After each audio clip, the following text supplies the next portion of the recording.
কয়েকদিনের তীব্র গরমে জনজীবন অতিষ্ঠ হয়ে উঠেছে। এ অবস্থায় দেশের বিভিন্ন স্থানে বৃষ্টির পূর্বাভাস দিয়েছে আবহাওয়া অফিস।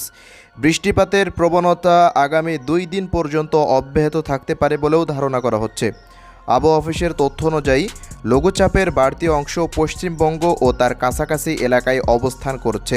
এ অবস্থায় সিলেটে সোমবার সকাল 6টা পর্যন্ত 56 মিলিমিটার বৃষ্টিপাত রেকর্ড করা হয়েছে।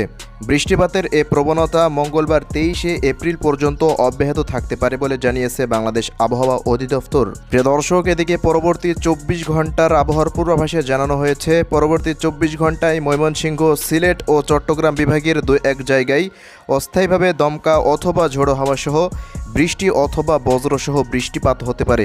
সেই সঙ্গে কোথাও কোথাও বিক্ষিপ্তভাবে শিলাবৃষ্টিও হতে পারে।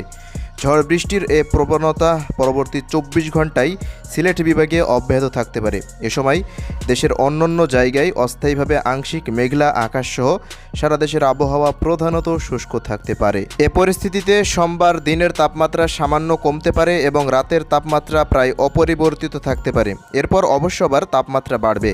সেই সঙ্গে জলীয় বাষ্পের আধিক্যের কারণে অস্বস্তি বিরাজ করতে পারে। এছাড়া দেশের অন্যান্য স্থানে বৃষ্টিপাতের কোনো লক্ষণ নেই বলেও জানিয়েছে আবহাওয়া অফিস।